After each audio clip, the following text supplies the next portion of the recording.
يا أيها الذين آمنوا لا تأكلوا أموالكم بينكم بالباطل وقال تعالى كلا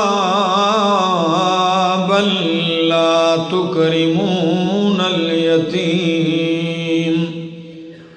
ولا تحاضون على طعام المسكين وتأكلون التراث أكلا لما وتحبون المال حبا جما وقال النبي صلى الله تعالى عليه وسلم الظلم ظلمات يوم القيامة سبحان ربك رب العزة عما يصفون وسلام على المرسلين والحمد لله رب العالمین۔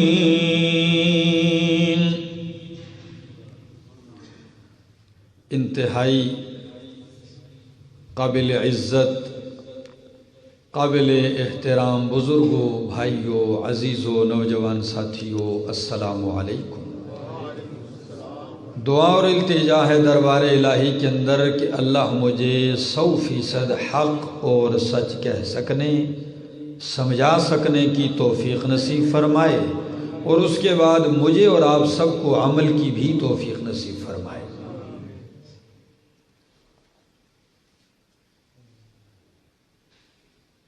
دنیا کے اندر حقوق کی ایک بہت بڑی جنگ جاری ہے۔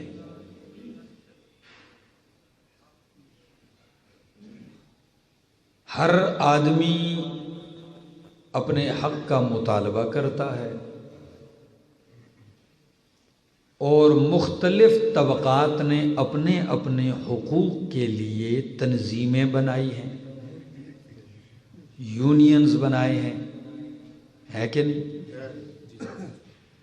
یہ تنظیم فلاں کے حقوق کی جنگ لڑے گی، یہ ان کے حقوق کی جنگ لڑے گی۔ غرض بہت ساری تنظیمیں ہیں جو حقوق کے اوپر کام کر رہی ہیں۔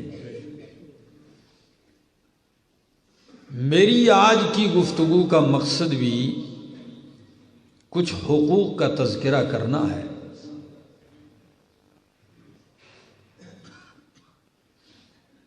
عام طور پر کچھ حقوق ہیں حقوق اللہ اور کچھ ہیں حقوق العباد۔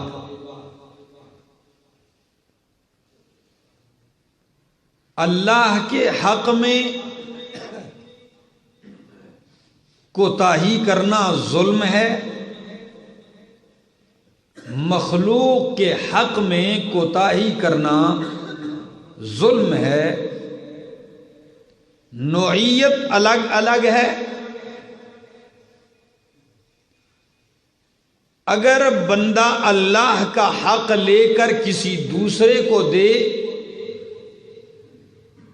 تو اس ظلم کو ظلم عظیم کہا جاتا ہے، جسے شرک کہتے ہیں۔ ان الشرک لظلم عظیم، شرک بہت بڑا ظلم ہے۔ اور کچھ حقوق ہیں بندوں کے، تو ظلم 3 قسم کا ہے۔ کتنی؟ ایک وہ ظلم ہے جسے کفر اور شرک کہتے ہیں اللہ کے حق میں۔ ایک ظلم وہ ہے جو بندہ گناہ کرے اور اپنے اوپر کر جائے، اپنی جان پر، اپنے نفس پر ظلم کرے۔ اسے قرآن کہتا ہے فَمِنْهُمْ ظَالِمٌ لِنَفْسِهِ، کچھ اپنے اوپر ظلم کرنے والے۔ اور ظلم کی تیسری قسم ہے عام انسانوں کے حقوق پامال کرنا، غصب کرنا، دبانا، چھیننا۔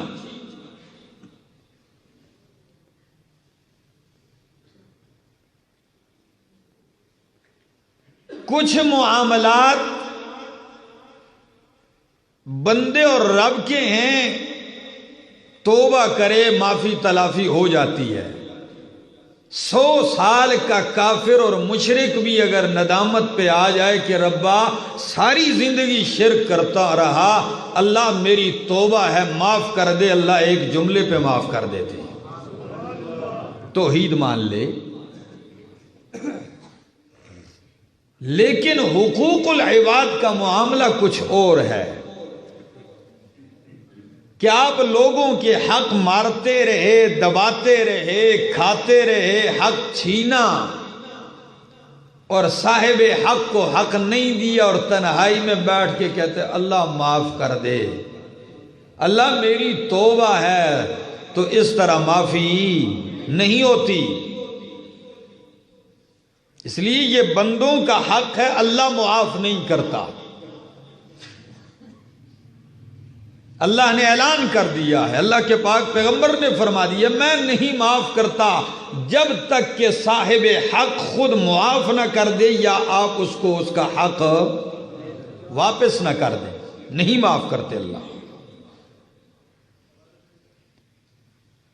ہمارے اس معاشرے میں نیک ہوں یا بد ہوں، تقریباً سارے ہی اس ظلم میں مبتلا ہیں۔ کسی نے بیٹی کا حق دبایا ہے، کسی نے بہن کا حق دبایا ہے، کسی نے پھوپھی کا حق دبایا ہے، کسی نے بیوی کا حق دبایا ہے، حقوق دبائے ہوئے ہیں، کہیں وراثت کی شکل میں، کوئی ایک شکل و صورت نہیں۔ میں سب پہ تھوڑی سی گفتگو کرتا ہوں، ذرا آئیے کہ اس ظلم کا انجام کیا ہوگا۔ آپ نے کسی کا حق چھینا، انجام کیا ہوگا؟ نبی کریم نے فرمایا عن ابن عمر رضی اللہ عنہما قال قال رسول اللہ صلی اللہ علیہ وسلم اتقوا دعوات المظلوم، اتقوا دعوات المظلوم فإنها تصعد إلى السماء كأنها شرار۔ فرمایا مظلوم کی بد دعاؤں اور چیخ و پکار سے اپنے آپ کو بچاؤ۔ کیا؟ مظلوم کی آہ سے، چیخ و پکار اور بد دعا سے اپنے آپ کو بچاؤ۔ کیوں؟ اس کی بد دعائیں، اس کی آہ و زاری تصعد الی السماء، اس کی آہ و پکار سیدھے آسمان کی طرف جاتی ہے۔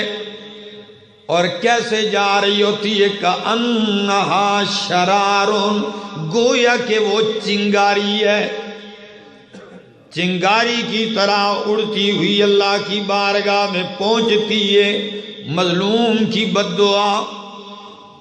مستدرک حاکم کی روایت۔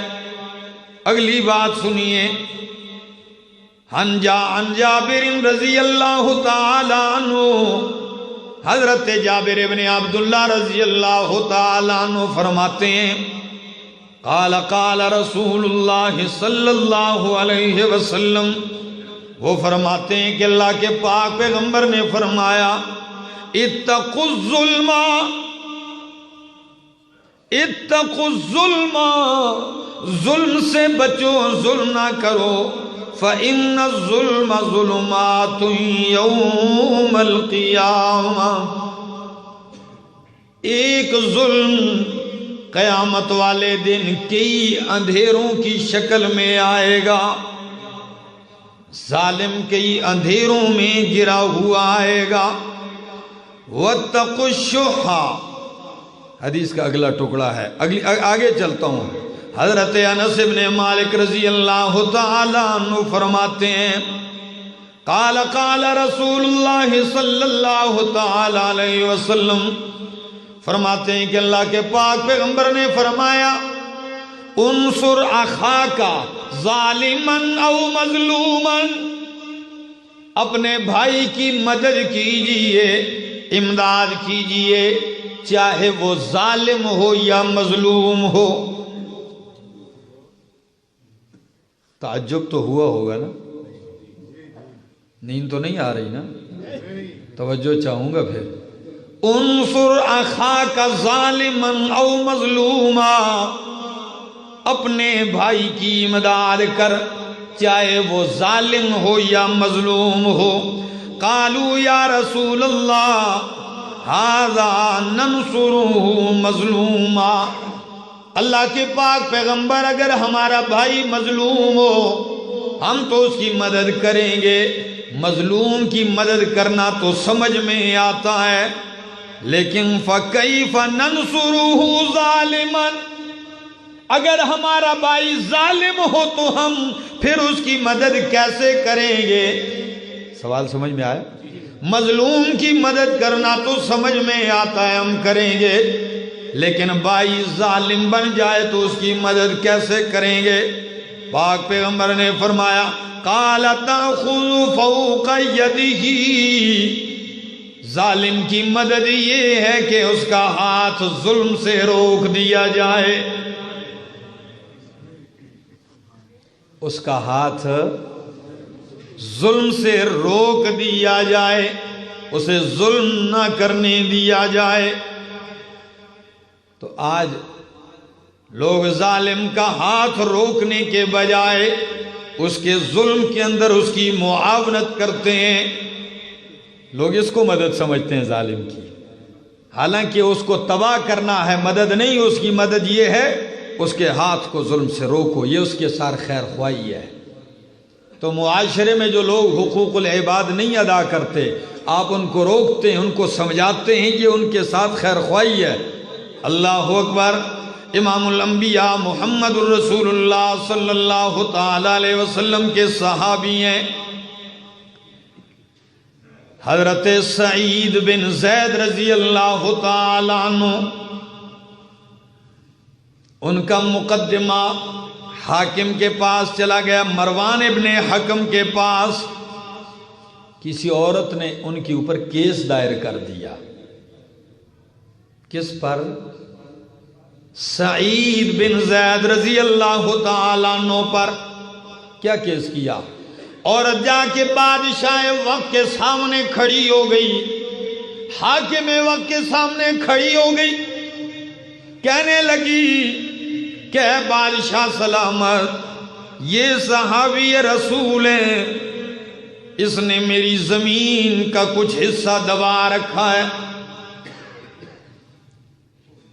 عورت نے کیس کیا کہ یہ صحابی رسول سعید بن زید نے زمین کے اندر میرا حق دبا رکھا ہے، دیتا نہیں ہے۔ بادشاہ نے سعید بن زید رضی اللہ تعالیٰ عنہ کی طرف دیکھا، کیا جواب ہے؟ زمین دبا رکھی ہے؟ قربان جاؤں، کیا کہتے ہیں صحابی رسول؟ فقال سعید بن زید کہنے لگے انا کنت آخذ من ارضها شیئا، کیا میں اس کی زمین کا حصہ لے سکتا ہوں؟ کیا میں اس عورت کا حق دبا سکتا ہوں؟ بعد الذی سمعت من رسول اللہ، بعد اس کے کہ میں نے اللہ کے پاک پیغمبر سے یہ ارشاد سنا ہے۔ مروان بھی ڈر گیا۔ مروان ابن حکم کہنے لگا بتائیے وما سمعت من رسول اللہ، واللہ کے بندے آپ نے اللہ کے رسول سے کیا سنا ہے، مجھے بھی سمجھائیے۔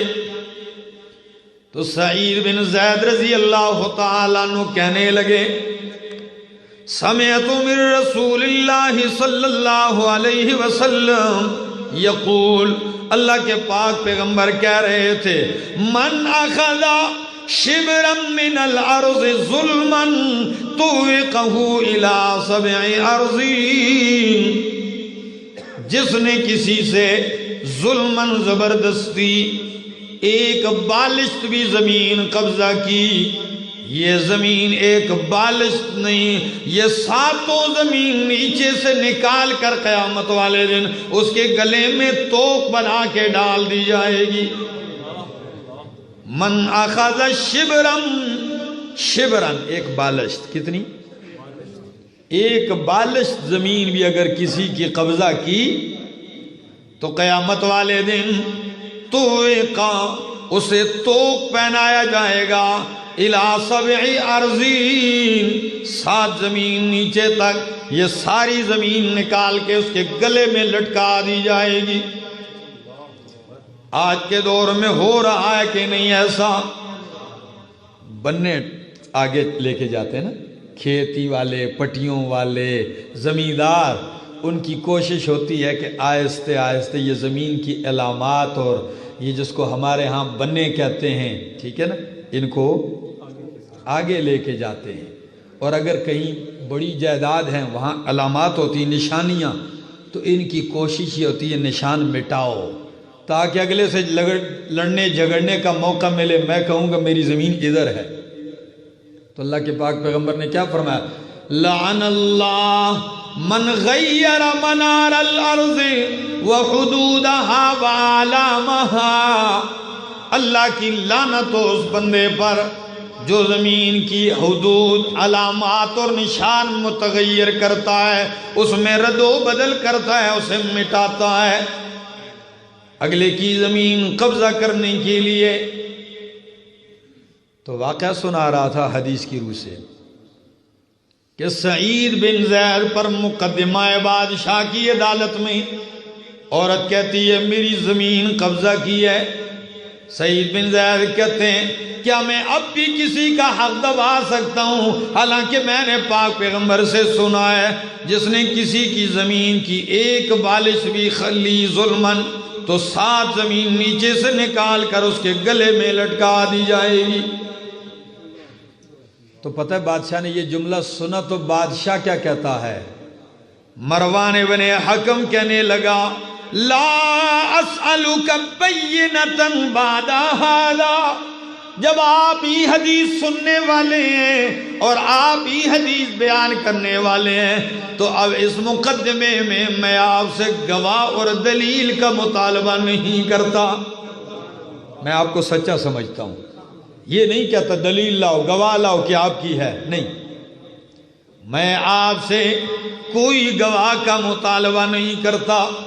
اس پر حضرت سعید بن عامر، سعید بن زید رضی اللہ تعالیٰ عنہ جلال میں آ گئے اور کیا کہنے لگے اللہ کی قسم فقالا، میں تو اور کچھ نہیں کہہ سکتا عورت کے بارے میں، بس اتنی بات کرتا ہوں اللہم ان کانت کاذبۃ فعم بصرہا، اے اللہ اگر میں سچا اور یہ عورت جھوٹی ہے تو اسے اندھا کر دے، فعم بصرہا، اگر میں سچا ہوں یہ جھوٹی ہے تو اسے اندھا کر دے، وقتلھا فی ارضھا، اور اسے قتل کر دے اس کی زمین میں کہ یہ اپنی زمین کے اندر مر جائے۔ امام بخاری روایت نقل کر کے کیا لکھتے ہیں؟ حدیث سنیے، راوی کہتا ہے جب صحابی رسول نے یہ بد دعا دی تو ساری دنیا نے دیکھا، فما ماتت حتی ذہب بصرہا، وہ عورت اس وقت تک نہیں مری جب تک کہ اس کی نظر ختم نہ ہو گئی، آنکھیں اندھی ہو گئیں، اور مری بھی کیسے جی؟ ثم بین ہی تمشی، پھر وہ ایک دن چل رہی تھی اپنی زمین میں، فی ارضھا، اپنی زمین میں، اذ وقعت فی حفرۃ فماتت، کھڈے میں گر کے وہیں مر گئی۔ اپنی زمین میں چہل پہل کر رہی ہے، کھڈے میں گری وہیں مر گئی۔ تو حدیث سے کیا سمجھ میں آیا کہ ایک بالش بھی کسی کی قبضہ کی تو نہ سمجھے کہ میرے مذہب میرا مکان بڑا ہو گیا، میری کوٹھی بڑی ہو گئی، میری جائیداد میں اضافہ ہو گیا، نہیں، قہر الہی، غضب الہی میں اضافہ ہو گیا آپ کے حق میں۔ اور اللہ کے پاک پیغمبر نے تو یہاں تک مسئلہ حل کر دیا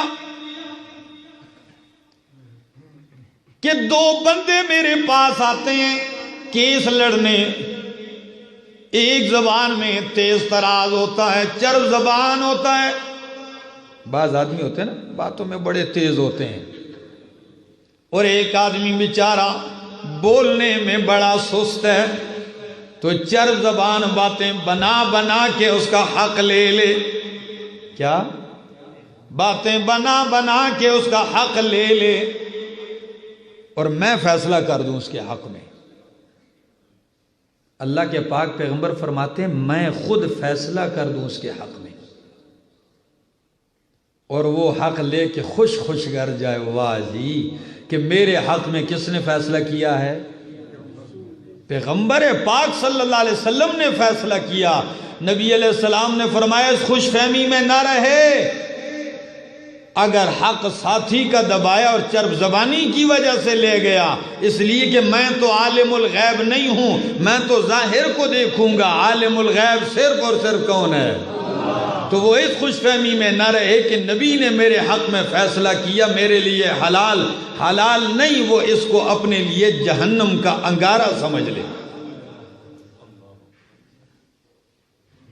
تو میں اور آپ سول کورٹ میں، سیشن کورٹ میں، ہائی کورٹ میں اور سپریم کورٹ میں کیس لڑتے لڑتے بھائی سے زمین قبضہ کر لیں، دوست سے قبضہ کر لیں، پڑوسی سے، محلے دار سے حق لے لیں، اور اس خوش فہمی میں رہیں کہ بادشاہ میں نے کوئی زبردستی تو نہیں، سپریم کورٹ کا فیصلہ میرے حق میں آیا، ہائی کورٹ کا فیصلہ حق میں آیا، انہوں نے تو وکیلوں کی باتیں سنی ہوں گی، انہوں نے تو وکیل کی جرح اور دلائل سن کے فیصلہ کیا ہوگا، لیکن اللہ تو جانتا ہے اگر تو نے غلط کیس کیا اور یہ تیرا حق نہیں تھا تو اللہ کی قسم کائنات کی ساری عدالتیں مل کے بھی غیر کا حق آپ کے لیے حلال کر سکتی نہیں ہیں، وہ حرام ہی رہے گا۔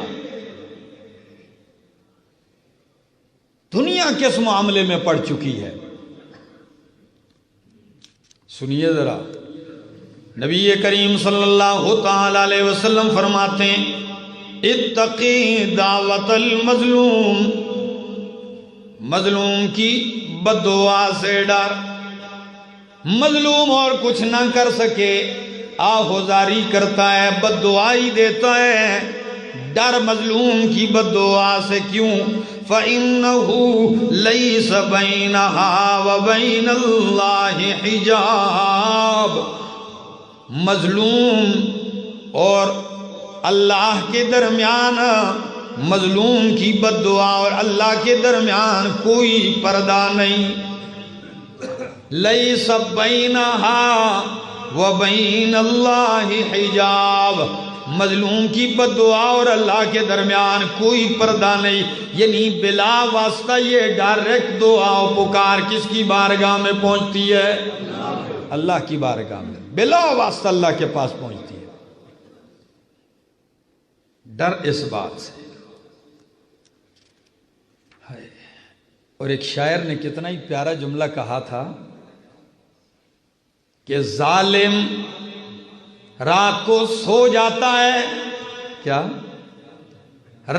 ظالم تو رات کو بہنوں کا حق دبا کر، بیٹیوں کا حق دبا کر، وارثوں کا حق دبا کر، غریبوں کا حق دبا کر، امیر مزدوروں کی مزدوری دبا کر، وہ تو رات کو سو جاتا ہے، لیکن مظلوم سوتا نہیں، وہ رات کو روتا ہے اللہ کی بارگاہ میں۔ ایک مظلوم کی آنکھ جاگ رہی ہوتی ہے اور دوسرا مظلوم کا اللہ جاگ رہا ہوتا ہے، اس لیے کہ اللہ سوتا لا تأخذه سنة ولا نوم، اللہ سوتا نہیں، اونگ اور نیند سے پاک ہے۔ تو مظلوم رو رہا ہوتا ہے، تو مردار ہو کے سویا رہے گا تو تیری خیر نہیں، تیرا کام بن جائے گا۔ سنیے حدیث پاک، اللہ کے پاک پیغمبر فرماتے ہیں ثلاث دعوات مستجابات، تین دعائیں رد نہیں ہوتی، قبول ہوتی ہیں۔ کتنی دعائیں؟ تین قسم کی دعائیں۔ وہ کون سی ہیں؟ دعوت المظلوم، مظلوم کی بد دعا و پکار، و دعوت المسافر، مسافر کی دعا قبول ہوتی ہے۔ بندہ پردیسی ہو، مسافر ہو، تو جو میرے پردیسی سن رہے ہیں نا، بہت سارے احباب پردیس سے سنتے ہیں، تو میری درخواست یہ ہے کہ آپ کی دعائیں قبول ہوتی ہیں۔ کیا ہوتی ہیں؟ سفر جہاں بھی ہو، سفر ہی ہوتا ہے، تو مسافر جب تو سفر میں ہوتا ہے، رب کے حضور سجدے میں گرتا ہے تو گڑ گڑایا کر، رویا کر، ہمارے لیے بھی مانگا کر، اپنے لیے بھی مانگا کر، کہ نبی نے فرمایا اس کی دعا رد نہیں ہوتی، یہ قبول ہوتی ہے۔ اور نمبر 3 وَدَعْوَةُ الْوَالِدِ عَلَى وَلَدِهِ، والد جب اپنے بیٹے کے لیے، اولاد کے لیے دعا کرتا ہے تو والد کی دعا اولاد کے حق میں قبول ہوتی ہے، رد نہیں ہوتی۔ تو جا جا کے ملنگوں کے پاؤں چاٹنے والوں، پیروں کے قبروں پہ سجدے کرنے والوں، چرسی اور بنگیوں کی قدموں میں سر رگڑنے والے بدبختو، اگر تمہیں دعا چاہیے تو اپنے ماں باپ کی دعا حاصل کرو، کہ نبی نے فرمایا ہے باپ کی دعا، والد کی دعا اولاد کے حق میں رد۔ تو باپ کو تو ناراض کر جائے، ماں کو ناراض کر جائے، مرشد جی چرس کے سوٹے لگاتا رہے، وہاں آپ سے ملے، خاک ملے گا آپ کو۔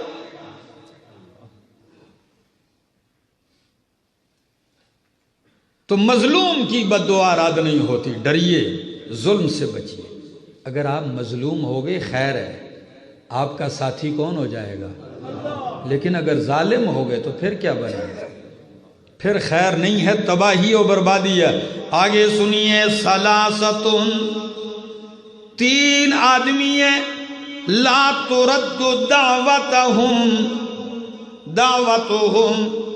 لا ترد دعوتهم، تین آدمی ہیں ان کی دعا رد نہیں جاتی۔ کون کون سے؟ الصائم حتی یفطر، روزے دار جب تک روزے میں ہوتا ہے اس کی دعا رد نہیں ہوتی۔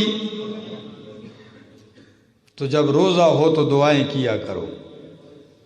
نمبر 2 والامام العادل، انصاف والا امام، بادشاہ، ایسا بادشاہ اور حاکم جو عادل ہو، ظالم تو ایسے بادشاہ کو بھی میری درخواست یہ ہے کہ اگر کوئی امام عادل ہو، حاکم عادل، تو اس کو چاہیے کہ خدائی کا دعویٰ نہ کرے میں یہ کر دوں گا، تو کچھ بھی نہیں کر سکتا، اللہ کی بارگاہ میں رو، تیری دعا رد نہیں جائے گی، کام اللہ بنائے گا۔ حاکم جو عادل ہو، منصف ہو، اس کی دعا رد نہیں ہوتی، اللہ قبول کرتا ہے۔ نمبر 3 ودعوت المظلوم، مظلوم کی دعا رد نہیں ہوتی۔ یرفعها اللہ فوق الغمام ویفتح لها ابواب السماء، اللہ مظلوم کی دعا بادلوں سے اوپر اٹھا لیتا ہے، اور اٹھانے کے بعد وَيَفْتَحُ لَهَا أَبْوَابَ السَّمَاءِ، آسمانوں کے دروازے اس کی دعا کے لیے کھول دیتا ہے. وَيَقُولُ الرَّبُّ، اور رب کیا کہتا ہے؟ وَعِزَّتِي، مجھے اپنی عزت کی قسم ہے، لَأَنْصُرَنَّكَ وَلَوْ بَعْدَ حِينٍ، میں تیری ضرور مدد کروں گا اے مظلوم، اگرچہ تھوڑا وقت لگ ہی جائے. تجھے ویسے نہیں چھوڑوں گا، تیری ضرور مدد کروں گا. وَلَوْ بَعْدَ حِينٍ، اگرچہ کچھ وقت گزر ہی جائے. آ رہا ہوں میں تھوڑا سا عنوان آپ کے سامنے کھولنے کے لیے. حدیث سنیے، حدیث قدسی ہے، نبی کریم اللہ سے نقل کرتے ہیں. کس سے؟ اللہ سے نقل کرتے ہیں کہ اللہ نے فرمایا. کیا فرماتے ہیں؟ قال، اللہ فرماتے ہیں یا عبادی، اے میرے بندو، انی حرمت الظلم علی نفسی، میں نے ظلم اپنے اوپر حرام کر دیا. باوجود مالک اور خالق اور معبود ہونے کے کہ سارا کچھ کس کا ہے؟ اللہ جو مرضی کرے ظلم نہیں ہے. کیا؟ کیونکہ سارا کچھ کس کا ہے؟ سب کچھ اللہ کا ہے. ہری پور والوں خدا را سمجھیے، سب کچھ اللہ کا ہے. اس کے باوجود اللہ فرماتے ہیں اے میرے بندو، انی حرمت الظلم علی نفسی، میں نے ظلم اپنے اوپر بھی حرام کر دیا. وَجَعَلْتُهُ بَيْنَكُمْ مُحَرَّمًا، اور میں نے ظلم تمہارے درمیان بھی کیا کر دیا؟ حرام کر دیا. فَلَا تَظَالَمُوا، ظلم نہ کرنا. کیا؟ ظلم نہ کرنا. ظلم میں نے اپنے اوپر بھی حرام کر دیا، تمہارے درمیان بھی حرام کر دیا. ظلم نہ کرنا. قرآن مقدس کہتا ہے ان اللہ لیس بظلام للعبید، اللہ اپنے بندوں پہ ظلم کرنے والا نہیں ہے. سورہ نساء میں فرمایا لا یظلم مثقال ذرۃ، اللہ ذرہ برابر بھی ظلم، اللہ فرماتے ہیں میں نہیں کرتا، میں نے اس کو تمہارے درمیان بھی حرام کر دیا ہے. لیکن کون اس کو سمجھتا ہے؟ لوگوں نے تو اس کو وتیرہ بنا رکھا ہے. نہ حاکم سمجھتا ہے، نہ قاضی اور جج ظلم سمجھتا ہے، نہ وکیل سمجھتا ہے کہ میں ظلم کر رہا ہوں موکل پر. ہے کہ نہیں؟ ہر آدمی تو پڑھا لکھا نہیں. یہ بیچارے مظلوم ان کے پاس جاتے ہیں تو وہ قاضی کی عدالت سے پہلے ایک خود اپنی عدالت لگا لیتے وکیل. ٹھیک ہے نا؟ تو اس مظلوم بیچارے ان پڑھ کے لیے، اس کے لیے تو یہ وکیل ہی جج ہوتا ہے. یہ کہتا ہے بیٹھ جاؤ تو بیٹھ جاؤ، کھڑے ہو جاؤ کھڑا ہو جاتا ہے. 200 روپے نکالو، منشی بھی اس کا لوٹ رہا ہوتا ہے ان کو. ٹھیک ہے نا؟ وکیل صاحب تو بہت اونچے ہوتے ہیں، جو اس کا آگے منشی ہوتا ہے وہ بھی جو ہے وہ چیف جسٹس بنا ہوتا ہے اس ان پڑھ کے سامنے. میرا دوست، ظلم کی ایک شکل نہیں ہے. آپ کو ذرا احادیث سناتا ہوں، ذرا وہ بھی سن لیجئے کہ اس ظلم کی ممانعت کتنی ہے. نبی کریم صلی اللہ تعالی علیہ وسلم نے فرمایا لا تزول قدم عبد یوم القیامہ، میدان قیامت لگ جائے گا، زمین تانبے کی بنی ہے، سورج سوا نیزہ پر ہے، کوئی پسینے میں گھٹنوں تک، ٹخنوں تک، سینے تک ڈوبا ہوا ہے. لا تزول قدم عبد یوم القیامہ، اس وقت تک قدم نہیں اٹھیں گے جب تک کہ اللہ چند سوالات نہ پوچھ لے، 4 چیزوں کا نہ پوچھ لے، اور ایک روایت میں 5 چیزوں کا نہ پوچھ لے۔ وہ جواب دینے پڑیں گے، کون کون سے؟ پہلا سوال حتی یسأل عن عمرہ، تو نے عمر کہاں گزاری ہے؟ 60 70 80 سال 100 سال عمر گزاری، کیا کرتا رہا بھائی؟ بال سفید کر دیے، یہ عمر جو گزاری ہے کچھ کیا ہے؟ یہ جواب دینا پڑے گا۔ نمبر 2 فرمایا وَعَنْ عِلْمِهِ فِيمَا عَمِلَ فِيمَا فَعَلَ، علم حاصل کیا، عمل کتنا کیا، اور علم کے مطابق کیا کرتا رہا؟ کچھ سمجھایا ہے لوگوں کو، حق بتایا ہے کہ نہیں؟ عالم بن گئے ہو، مال لوٹتے رہے ہو، 11ویں کے نام سے، 12ویں کے نام سے، میلاد کے نام سے، جشن کے نام سے یہی لوگوں کو بتاتے رہے ہو، یا اللہ اور اس کے رسول کا فرمان بھی بتایا ہے؟ وَعَنْ مَالِهِ، یہ قیامت محشر کے میدان میں جو اصل سوال جو میرا موضوع ہے، وَعَنْ مَالِهِ، مال کے بارے میں پوچھا جائے گا۔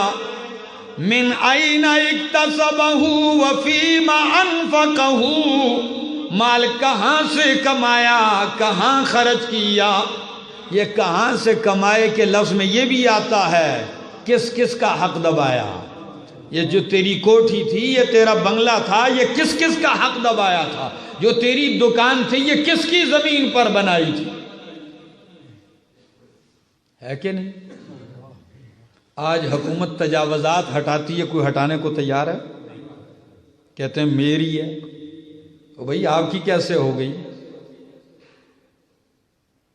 یہ سارے ظلم ہیں۔ کہاں سے مال کمایا، کس کا حق دبایا؟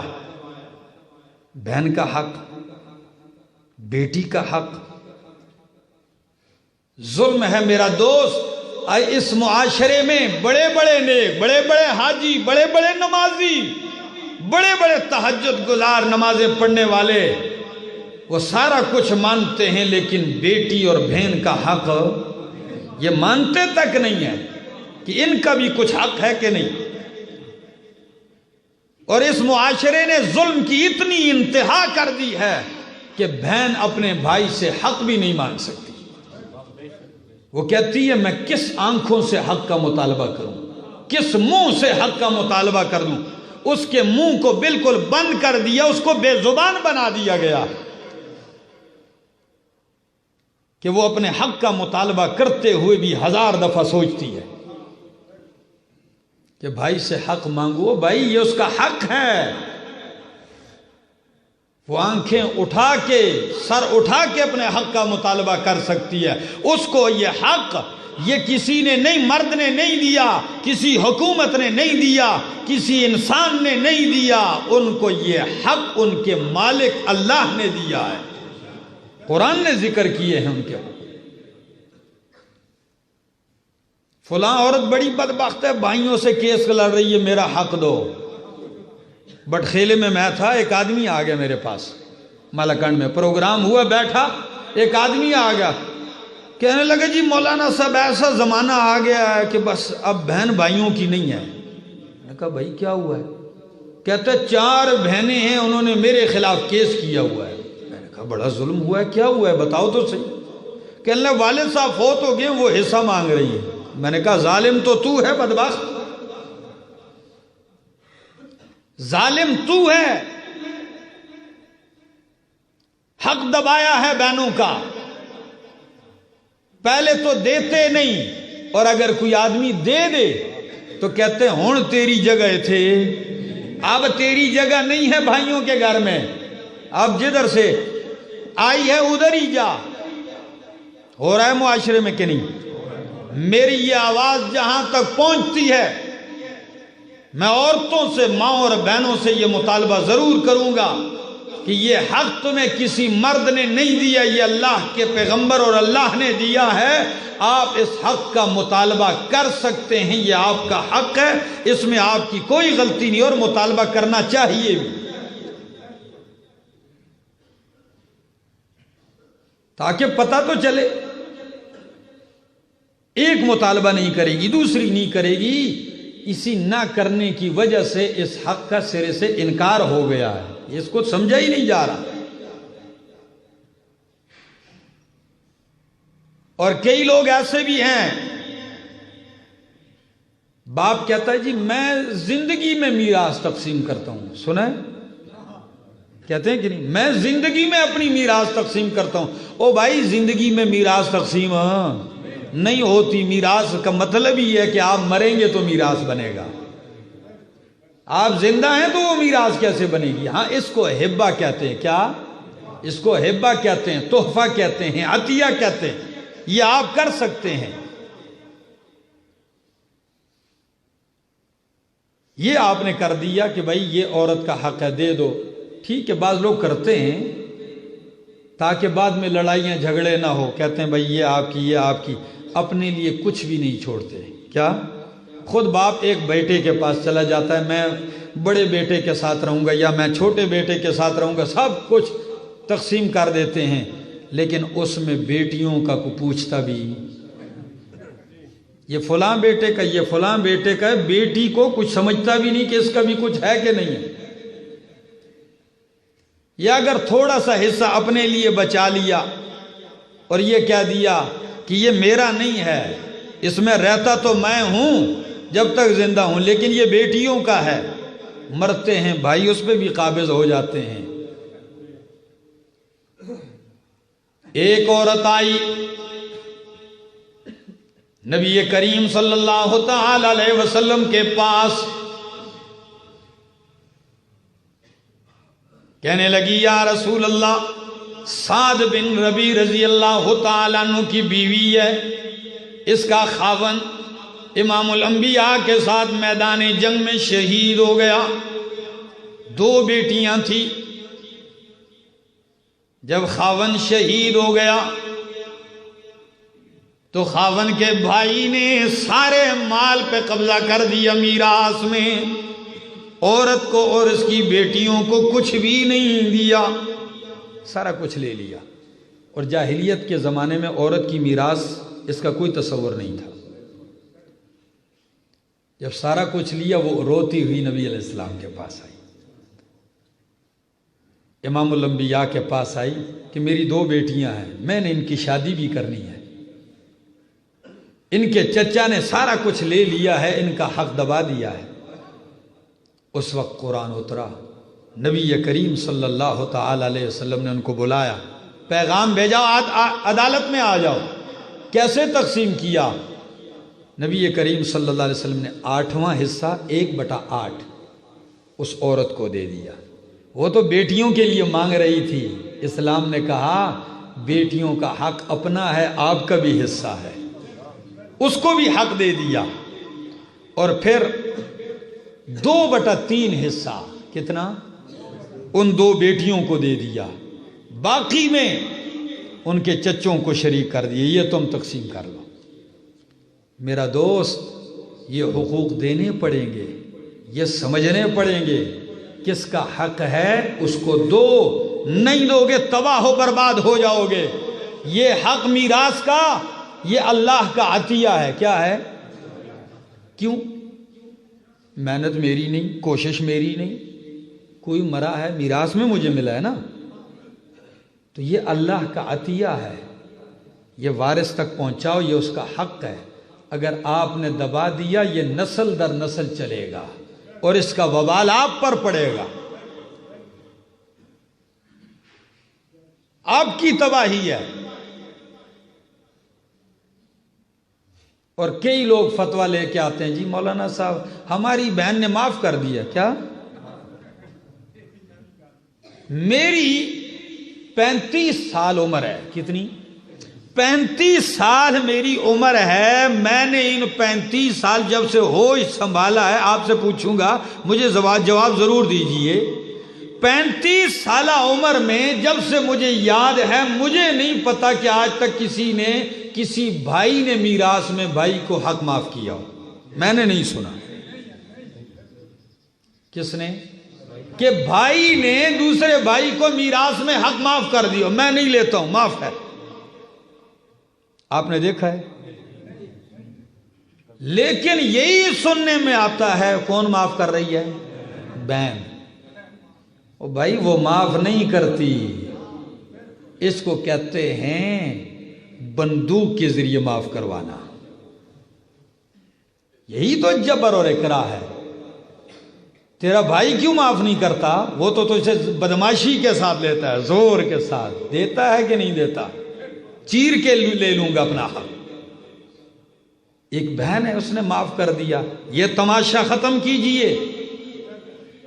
ہاں معاف میں تب مانوں گا، تب مانتا ہوں آپ نے بہن کا حق اٹھا کے اس کو دے دیا، یہ آپ کا حصہ ہے، یہ میں نے انتقال آپ کے نام کر دیا ہے، اب آپ اس کی مالکہ بن گئی. یہ مال، یہ جائیداد، یہ میراث آپ کی ملکیت میں آ گئی، اس کے نام منتقل کر دو. اس کے بعد اگر وہ دوبارہ آ جائے کہ نہیں جی میں انتقال آپ کی طرف کرنا چاہتی ہوں تو ٹھیک ہے، پھر مزہ آئے نا. اس دن پاکستان کے صدر کی ایک بات مجھے بڑی پسند آئی. آپ کو آئے یا نہ آئے، مجھے بڑی پسند آئی. اس نے کہا کہ ہم یہ قانون بھی بنا رہے ہیں کہ جو وارثوں کے حقوق ہیں بہنوں کے، ٹھیک ہے نا، ان حقوق میں ہم یہ کرتے ہیں کہ میراث کم از کم 1 سال اس کی ملکیت میں رہے گی، کوئی انتقال نہیں ہوگا کسی دوسری طرف. 1 سال. اس کے بعد اگر بہن اٹھ کے بھائی کو دینا چاہے تو چشم ماں روشن دل ماں شاد، خوشی خوشی لے لے کھا لے. لیکن یہ جو ڈرامہ بنایا ہوا ہے معاف، ایک معافی کا ڈرامہ یہاں رچایا ہوا ہے. عورت ہی کے اوپر ظلم کیوں ہو رہا ہے؟ ایک مہر میں شادی کے دن تو بڑا پر چمک چمک کے جو ہے بیوٹی پارلر سے لش پش ہو کے گورنر کا بچہ بن جاتا ہے آدمی. یوں لگتا ہے آدمی کہتا ہے کوئی بہت بڑی چیز ہے. میراث زیادہ لکھو، 10 لاکھ 20 لاکھ لکھوا تو زیادہ دیتے ہیں. کیوں؟ ریاکاری بھی تو ہے نا، دکھاوا بھی تو ہے. اور مہینے بھی نہیں گزرتے مولانا صاحب بیوی کی منتیں کر رہے ہیں جی معاف کر دو. آدھا معاف کر دیا، پونا معاف کر دیا، کرتے کرتے دینا 1 روپیہ بھی نہیں ہے، سارا ہی معاف کر دیا. وہ معاف نہ کرے تو کہاں جائے گی جی؟ وہ معاف نہ کرے تو کہاں جائے گی؟ اس مظلومہ کا کون پوچھنے والے؟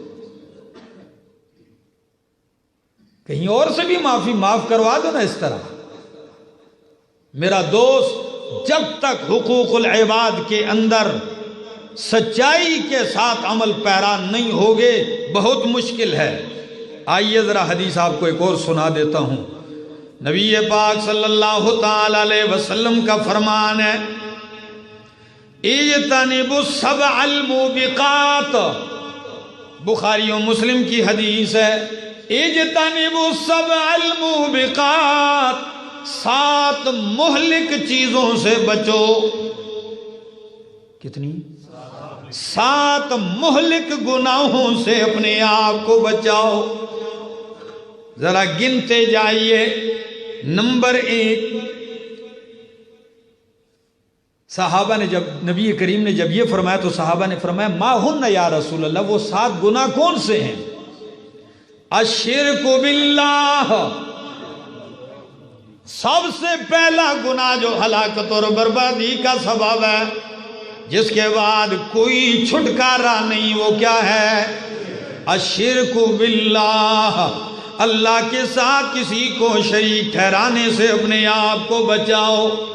نمبر 2، والسحر، جادو سے بچو. کس سے؟ مر گئے لوگ. تعویذ گروں اور جادوگروں کے دروازوں پر لائنیں لگی ہوئے ہیں. کوئی بہو پہ، کوئی ساس پہ، کوئی خاون پہ، کوئی پڑوسی پہ، کوئی بھائی پہ جادو کر رہا ہے.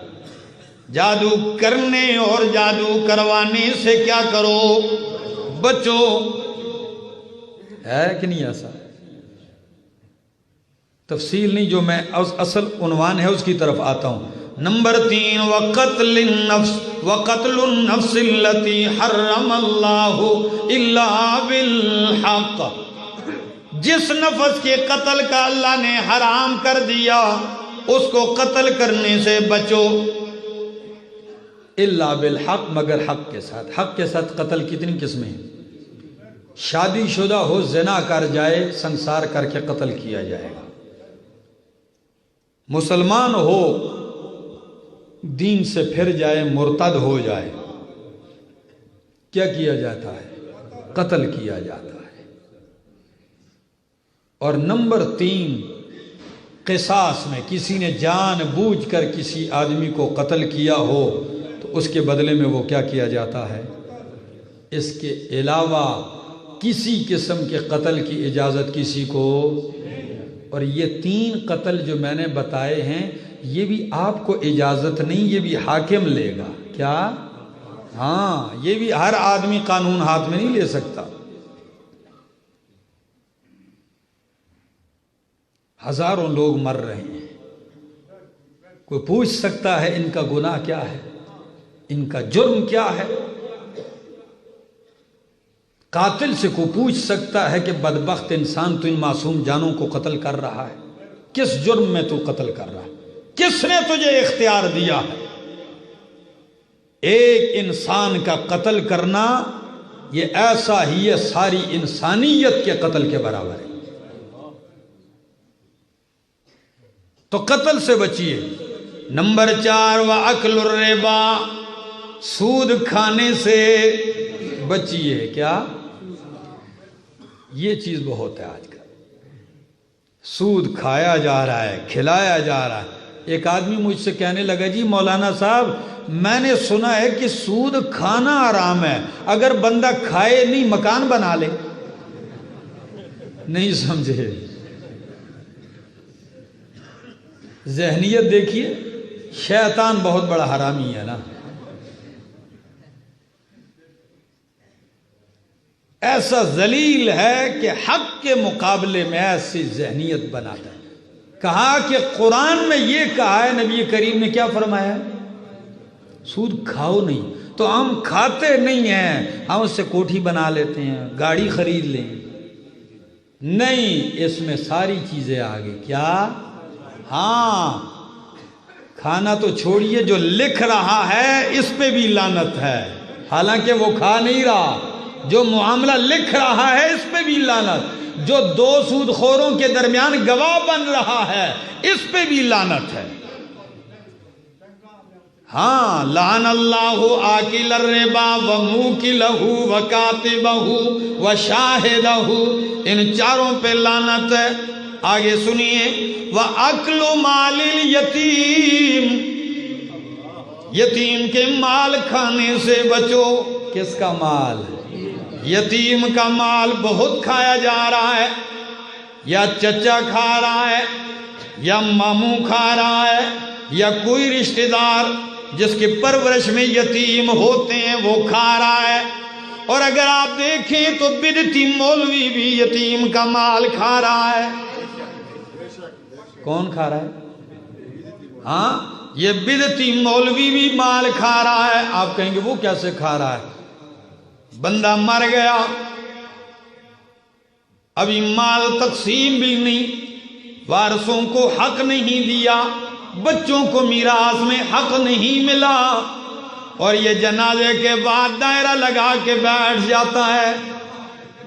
وہ پیسے کس کے ہوتے ہیں؟ وہ امریکہ سے آئے ہوتے ہیں جی؟ اسی مرنے والے کا تو مال ہوتا ہے نا، جو یتیموں کا حق ہو چکا ہوتا ہے، اور یہ مزے سے لے لے کے جا رہا ہے، خوب مزے سے کھا رہا ہے۔ تو فرمائے یتیموں کا مال کھانے سے بچو، یتیموں کی جائیدادیں ہڑپ کرنے سے بچ جاؤ۔ بہت سارے لوگوں نے ایسے قبضے کیے ہوئے ہیں۔ اور نمبر 6 وَالتَّوَلِّي يَوْمَ الزَّحْفِ، جب میدان کارساز لگ جائے مومن اور مشرک اور کافر کے ساتھ مقابلہ ہو مسلمانوں کا، تو اس دن پیٹھ پھیر کے بھاگنا بھی حرام ہے، گناہ ہے۔ دلیری بھی سکھائی اللہ کے پاک پیغمبر نے، جب کفار سے لڑ پڑو تو پھر پیٹھ نہیں دکھانی۔ اور نمبر 7 وَقَذْفُ الْمُحْصَنَاتِ الْغَافِلَاتِ الْمُؤْمِنَاتِ، مومنہ پاک دامن عورتوں پہ تہمت لگانے سے بچو۔ کیا آپ کے محلوں میں، پڑوسیوں میں، پڑوس میں، رشتہ داریوں میں، برادریوں میں ہو رہا ہے کہ نہیں؟ خواہ مخواہ کسی کی بیٹی پر الزام لگایا جا رہا ہے، خواہ مخواہ کسی کی بہو پر الزام لگایا جا رہا ہے، کسی کی بہن پر الزام، کسی کی بیوی پر الزام لگایا جا رہا ہے۔ کون پوچھے؟ اور یہ جو الزام لگاتے ہیں نا، قرآن مقدس کہتا ہے یہی لعنتی ہیں، ان پہ اللہ کی لعنت ہے۔ اور اگر یہ ثابت نہ کر سکے کل تو پھر 80 کوڑے بھی ان کو لگنے چاہیے۔ تو اندازہ کیجئے کہ حقوق کسی کے نہ لیجئے۔ ایک حدیث اور سنا کے وقت تھوڑا ہے، اجازت چاہوں گا۔ نبی کریم صلی اللہ تعالی علیہ وسلم کا فرمان ہے،